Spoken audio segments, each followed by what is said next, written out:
देशर सबुठारु पुराना दल कांग्रेस राहुल गांधी को प्रधानमंत्री प्रार्थी भाव लॉन्च कर आसुची। आम एथुरु स्मृति ईरानी ठारू हारिबा परे कांग्रेस राहुल को वायनाडा पठे देइची। लागुची बीजेपी राहुल गांधी भविष्यत शेष करने जोरसोर लगी पड़ी, जार आरंभ 2014 निर्वाचन में देखा मिलता। जेबे 2014 लोकसभा निर्वाचन में केंद्र में नरेंद्र मोदी आसीथिले, अधारू अधिक सीट कांग्रेस हारी जाइथिला।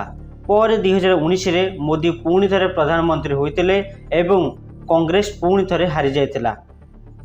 सेहीपरि 2019 रे मध्य राहुल गोटे सीट रे हारी जाइथिले। से सीट थिला आमेथी।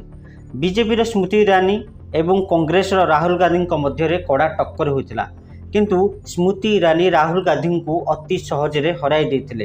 किंतु एबे के सुरेंद्र राहुल को हरैबा पई जाउछंती। किए एही के सुरेंद्र आमे आपन को कहबा पूर्व आम वीडियोटी जदि आपन को पसंद आसीबो दयाकरी लाइक करी आमर चैनल को टिके सब्सक्राइब कर दियंतु।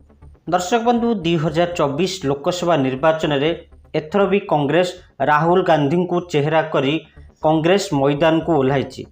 राहुल को मात देबा पई बीजेपी मध्य मास्टर स्ट्रोक प्लान करिछि। राहुल केरल वायनाड सीट्रु प्रार्थीत्व दाखल करिसेंती। सेहीपरि बीजेपी मध्य केरल वरिष्ठ जनाशुना नेता को मैदान में ओह्लाइछंती। जेतेबेले 2004 रु आमेथ्रु राहुल गांधी जीति आसुथिले, किंतु 2019 रे स्मृति ईरानी ठारू से हारी जाइतिले।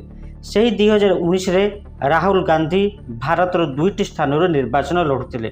गोटे आमेठी सीट थिला, आउ गोटे वायनाडा सीट थिला। आमेथी रे हारी जाइतिले, किंतु वायनाड रे राहुल गांधी जीति जाइतिले।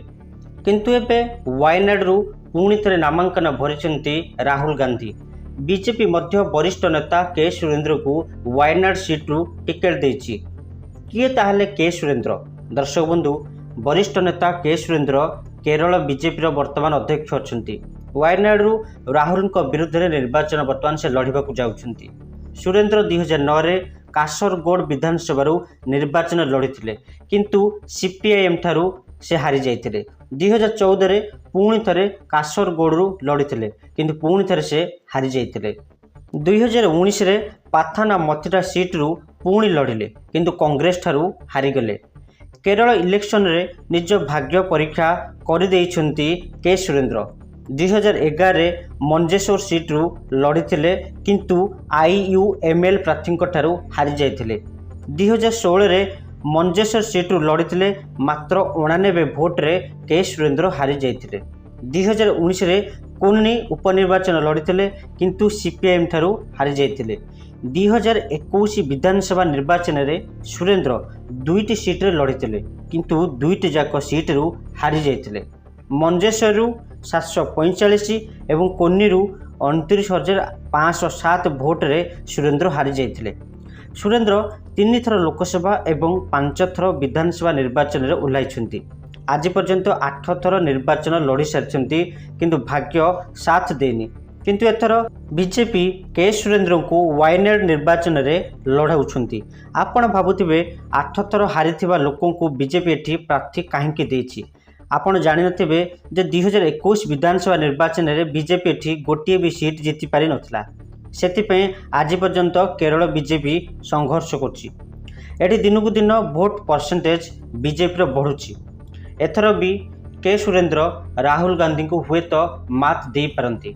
देखिबा को रहिला के सुरेंद्र जितुछंती ना हारुछंती। जदि आमर ए वीडियोटी आपनको पसंद आछि दयाकरी लाइक करी आमर चैनल को नुआ करे आस्थिले दयाकरी टिके सब्सक्राइब कर दियंतु।